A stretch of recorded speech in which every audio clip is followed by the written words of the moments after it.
அனைவருக்கும் வணக்கம். தொடர்ந்து ஆதரவளித்து வர அனைத்து அன்புள்ளங்களுக்கும் மிக்க நன்றி. பகல் முழுவதும் பாத்தீங்கன்னா அமித்ஷா எடப்பாடி பழனிசாமி சந்திப்பாங்களா, சந்திக்க மாட்டாங்களா, கூட்டணி உருவாயிருச்சா, உருவாகலையா அப்படின்னு சொல்லி மிகப்பெரிய அளவுல பரபரப்பா பேசிட்டு இருந்த நேரத்துல திடீர்னு பார்த்தா அமித்ஷாவும் எடப்பாடி பழனிசாமியும் போய் சந்திச்சுட்டாங்க. ஒரு பிரஸ் மீட்டை நடத்தி முடிச்சுட்டாங்க. எடப்பாடி பழனிசாமி எதுக்காக வெயிட் பண்ணிட்டு இருக்காரு அப்படின்னா, அண்ணாமலை தலைவரா வச்சு நம்ம வந்து பிரஸ் மீட் நடத்தக்கூடாது. நயினார் நாகேந்திரன் தலைவராக இருந்தாது அந்த இப்போ போய் தான் நம்ம பிரஸ் மீட் நடத்தணும்னு சொல்லி யோசிச்சுட்டு இருப்பார் போல. உடனேக்கு அங்க வந்து வண்டியில இருந்து பிறப்பிட்டு நேரம் வந்து அமித்ஷா காலில் போய் கும்பிட்டு விழுந்து எந்திரிச்சிட்டு ஒரு பிரஸ் மீட்டை வச்சு நடத்தி முடிச்சிட்டாங்க. இது இப்போ நினைக்கும் போதே கொஞ்சம் சிரிப்பா வருது நமக்கு. மனிதனுடைய நிலைமை எப்படியெல்லாம் அரசியலுக்கு தகுந்த மாதிரி மாத்துறாங்க. ஒரு பச்சவந்தித்தனம்னு சொல்லுவாங்க இல்லையா, அது பிஜேபியா இருக்கட்டும், எடப்பாடி பழனிசாமியா இருக்கட்டும், ரெண்டு பேத்துக்குமே இருக்கு. இங்க மக்கள் பிரச்சனையில பேசுறதே கொஞ்சம் கம்மி தானே. ஐயா ஓபிஎஸ் அவர்கள் மக்கள் பிரச்சனையே தினந்தோறும் அறிக்கையின் மூலம் பேசிக்கிட்டே இருக்காங்க. ஆனா எடப்பாடி பழனிசாமி அப்படி பேசுறது கிடையாது. அவருக்கான அரசியலை மட்டும்தான் பேசுறாரு. என்டிஏ வந்து இருக்கக்கூடிய அந்த கூட்டணி தலைவர்கள் எல்லாத்தையும் ஒரு மீட்டிங் மாதிரி வச்சு பேசினார். யாரு? டெல்லியில பிரதமர் மோடி அவர்கள் தலைமையில அந்த மீட்டிங் நடந்தது. பக்கத்துல எடப்பாடி பழனிசாமி உட்கார்ந்தார். கக்க கக்க கக்க அப்படியே சிரிச்சுட்டு அப்படியே இருந்தார். வெளியில வந்தோடனே 3வது முறையா நாங்க வந்து மோடியை பிரதமராக்கியே தீர்வோம் அப்படின்னு சொல்லி சபதம்லாம் எடுத்தார். பார்த்தா 2 மாசம் கழிச்சு பிஜேபி கூட்டணியில இருந்து நாங்க விலகுறோம் அப்படின்னு சொல்லி அறிவிச்சிட்டார். எதனாலங்க இப்படி அறிவிச்சிங்க அப்படின்னா, சிறுபான்மையினருடைய வாக்கெல்லாம் வந்து சிதறி போகுது, நாங்க பிஜேபியோட கூட்டணி வச்சதுனால எல்லாமே வந்து வாக்கே கிடைக்கிறதுல, நாங்க தோத்து போயிட்டோம், அவங்கள எதுக்குங்க நாங்க போய் கூட்டணி வச்சுக்கிறோம்? 2024 பாராளுமன்ற தேர்தலா இருக்கட்டும், 2026 சட்டசபை பொதுத் தேர்தலா இருக்கட்டும், அவங்களோட கூட்டணி வைக்க மாட்டோம், ஒட்டும் இல்லை உறவும் இல்லைன்னு சொன்னவர் எடப்பாடி பழனிசாமி. இன்னைக்கு அமித்ஷா காலில் போய் விழுந்து நாங்க உங்களோட கூட்டணிக்கு வந்துடுறோங்க அப்படின்னு சொல்லி சரண்டர் ஆயிட்டார். இது எப்படி இருக்கு தெரியுமா? சட்டசபை கூட்டத்தொடர் நடந்துகிட்டு இருக்கு. இங்க இருந்து நேர போறாரு டெல்லிக்கு. மக்களை பூரா ஏமாத்திட்டு போறாரு. தமிழக மக்களை, ஒரு எதிர்கட்சி தலைவரா இருக்கக்கூடிய எடப்பாடி பழனிசாமி தமிழக மக்களை ஏமாத்திட்டு போறாரு. இங்க இருந்து நான் போய் அதிமுகனுடைய அலுவலகத்தை பார்க்க போறேன் அப்படின்ட்டு அங்கே அலுவலகத்தை பார்க்க போனாரு. அங்கே அமித்ஷா கால தொட்டு கும்பிட்டுட்டு அமித்ஷா அவருடைய இல்லத்துல வந்து 1 மணி நேரம் சந்திச்சு பேசி, எங்க மீது எதுவும் குறை இருந்தா நீங்க மன்னிச்சிருங்க, என் மகனை காப்பாத்தி விடுங்க, என்னையும் காப்பாத்தி விடுங்க, எப்படியாவது உங்களுக்குன்னா கடைசி வரைக்கும் அடிமையாக இருந்தேன்னு சொல்லி கும்பிட்டு விழுந்து கூட்டணியை உறுதி பண்ணிட்டு இங்க வந்திருக்காரு. எல்லாம் வீரவசனம்லாம் பேசினார். அன்னைக்கு மோடி பக்கத்துல உட்காந்து கூட்டணியில இருந்து பிரிஞ்சாரு. இன்னைக்கு அமித்ஷா பக்கத்துல உட்காந்து ஒரு பிரஸ் மீட் நடத்தியிருக்காரு. அந்த குறைந்தபட்சத்தை செயல் திட்டம் சொல்லி ஒண்ணு போடுவாங்கல்ல, அது போடுறதுக்கு முன்னாடியே எடப்பாடி பழனிசாமி பிஜேபி விட்டு கலந்துருவார். ஒரு நிலையில்லாத ஒரு மனிதர். இன்னைக்கு பார்த்தா அரசியல்ல மிகப்பெரிய அளவுல பரபரப்பு. அமித்ஷா எடப்பாடி பழனிசாமி சந்திப்பு எப்போது? இப்போமா? அதிமுக பாஜக கூட்டணி உறுதியானதா இல்லையா அப்படின்னு சொல்லி பேசிட்டே இருக்காங்க. ஆனா இங்க ஒரு விஷயத்த நீங்க தெளிவா புரிஞ்சுக்கிறோம்.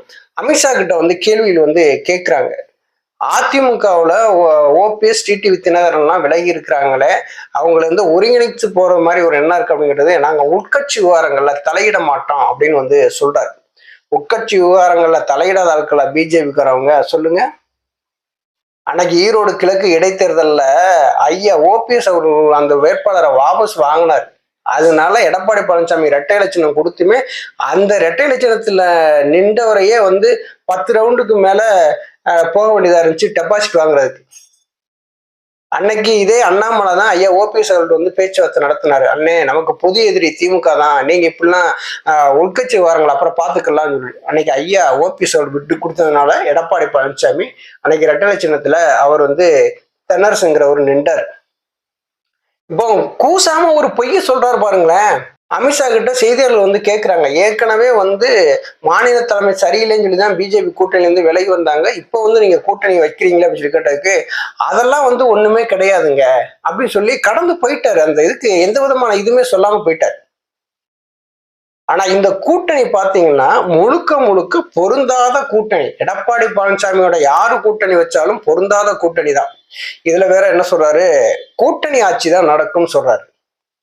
எடப்பாடி பழனிசாமி தலைமையில கூட்டணி ஆட்சி தான் நடக்கும் அப்படின்னு வந்து சொல்றாரு. எடப்பாடி பழனிசாமிக்கு ஒரு சந்தோஷம் என்ன அப்படின்னா, நம்மளுடைய தலைமையில பிஜேபி வந்துருச்சு அப்படின்னு நினைக்கிறாரு. அதிமுகவை அடிக்கிறதுக்கு பிஜேபி தயாராயிடுச்சுன்னு சொல்லிட்டு எடப்பாடி பழனிசாமிக்கு தெரியறது இல்லை. இந்த 2024 பாராளுமன்ற தேர்தலில் 18% வாக்குகள் நாங்கள் வச்சிருக்கோம் சொல்றீங்களே, அந்த வாக்கு சதவீதம் பிஜேபியோட வாக்கா? ஐயா ஓபிஎஸ் அவர்கள் என்டிஏ கூட்டணி இருந்ததுனால கிடைச்ச வாக்கு. இன்னைக்கு எல்லாருமே ஆக மொத்தம் இங்க என்ன நடந்தது அப்படின்னா, அமித்ஷா வந்து இங்க சந்திக்கிறதும், இப்ப அமித்ஷா வந்து இங்க இருந்து எடப்பாடி பழனிசாமி வீட்டுல போய் சந்திப்பு நடத்துறாங்க. எதுக்காக இந்த சந்திப்புலாம் நடக்குது தெரியுமா? நாளைக்கு மீடியாக்கள்ல ஒரு பேசும் பொருளா வரணுங்கிறதுக்காகத்தான் இந்த சந்திப்பு.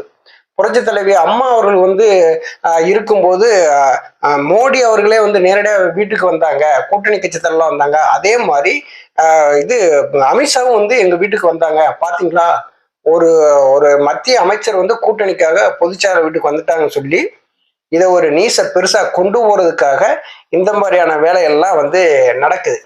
ஆனா கூட்டணிக்காக எந்த நிபந்தனையும் கிடையாது அப்படின்னு வந்து சொல்றாரு அமித்ஷா. நிபந்தனை இல்லாமலா கூட்டணி வச்சிருப்பாங்க? நிபந்தனை இல்லாம வந்து பிஜேபி எந்த காலத்திலயாவது கூட்டணி வச்சிருக்கா? மகாராஷ்டிரா என்ன பண்ணாங்க? கூட்டணி வச்சுக்கிட்டாங்க, அதுக்கப்புறம் கூட்டாட்சினாங்க, அதுக்கப்புறம் இப்போ வந்து தனிச்ச ஆட்சியை நடத்திட்டாங்க. இது எடப்பாடி பழனிசாமிக்கு சுத்தமா புரிகிறது இல்லை. தமிழகத்துல பிஜேபிக்குன்னு ஒரு வாக்கு சதவீதம் எங்குமே கிடையாது. இப்ப பிஜேபிக்குன்னு இருக்கக்கூடிய வாக்கு சதவீதம் எப்படி வந்தது? அதை கொஞ்சம் யோசிக்கணும்ல. எடப்பாடி பழனிசாமிக்கு கொடுக்கக்கூடிய இந்த முக்கியத்துவத்தை ஏன் ஐயா ஓபிஎஸ் அவர்களுக்கு கொடுக்கல அப்படிங்கிறதா இங்கே ஒரு மிகப்பெரிய அளவுல கேள்வியா இருக்கு. அப்ப பிஜேபி என்ன நினைக்கிறாங்க அப்படின்னா, அங்க எடப்பாடி பழனிசாமி ஒரு எதிர்கட்சி தலைவரா இருக்காரு, அவர்கிட்ட எம்எல்ஏக்கள் இருக்கு, அவர் தான் கட்சி அப்படின்னு சொல்லி போறாங்க. எடப்பாடி பழனிசாமி நம்பிக்கை துரோகம் செய்தவர். இது வந்து பிஜேபிக்கு நல்லாவே தெரியும். கட்சியை கைப்பற்றுறதுக்கு என்னென்ன வேலைகள் செய்ய முடியுமோ அப்போதெல்லாம் பிஜேபியோட கூட இருந்தார். இப்ப எடப்பாடி பழனிசாமி இரட்டை இலை சின்னத்தை கைப்பற்றுவதற்கு இன்னைக்கு வந்து பிஜேபியோட கூட இருக்காரு. அந்த இரட்டை இலை சின்னமும் கைக்கு வந்துச்சுன்னு வச்சுங்க, நீங்க யாரு அப்படின்னு சொல்லி கேள்வி கேட்க ஆரம்பிச்சுவார். எடப்பாடி பழனிசாமி நிலையற்ற தன்மை கொண்டவர் தான். எடப்பாடி பழனிசாமி டெல்லியில அமித்ஷாவை சந்திச்சுட்டு வந்து சென்னையில வந்து ஒரு பேட்டியில சொல்றாரு, பிரிந்ததுதான், இணைப்புக்கு வழியே இல்லை, ஓபிஎஸ் எல்லாம் வந்து இந்த கட்சியில இருக்கவே தகுதியற்றவர் அப்படின்னு சொல்லி அந்த ஒரு திமிரோட பேசுறாரு. அப்படின்னா பிஜேபி வந்து எடப்பாடி பழனிசாமி முழுசா நம்ப ஆரம்பிச்சிட்டாங்க. இவனை பிடிச்சாதாய நம்ம வளர முடியும், இவனை வச்சுதான் நம்ம வந்து காய் நகர்த்த முடியும். திமுகவை நம்ம வீழ்த்துறோமோ இல்லையோ, தமிழ்நாட்டுல கட்சி வளர்றதுக்கு ஒரு சரியான ஆள் யார் அப்படின்னா எடப்பாடி பழனிசாமி தான் அப்படின்னு சொல்லி எடப்பாடி பழனிசாமி மேல இப்ப பிஜேபி வந்து குதிரை ஏற ஆரம்பிச்சிருச்சு. இப்ப எடப்பாடி பழனிசாமியோட அண்டி புடைக்க பிஜேபி தயாராயிருச்சு. இது என்ன கூட்டணி? இந்த எல்லா எதிர்கட்சிக்காரங்களும் பேசுவாங்க, பூனைக்குட்டி எப்போ வெளியே வரப்போகுதுன்னு காத்துக்கிட்டே இருந்தேன் அப்படின்ட்டு. ஆனா இன்னைக்கு அந்த பூனைக்குட்டி வெளியில வந்துருச்சு. நான் தாங்க பூனை, என்ன பாத்துக்குங்க அப்படின்ட்டு. ஆக மொத்தம் எடப்பாடி பழனிசாமி அன்னைக்கு மோடியை காலவாரி விட்டாரு, இன்னைக்கு எடப்பாடி பழனிசாமி காலவாரி போறாரு. நாளைக்கு யார வர காத்துக்கிட்டு இருக்காரோ அப்படிங்கிறத மிக பாக்குறதுக்கும் கொஞ்சம் ஆவலா இருக்கு. நன்றி, வணக்கம்.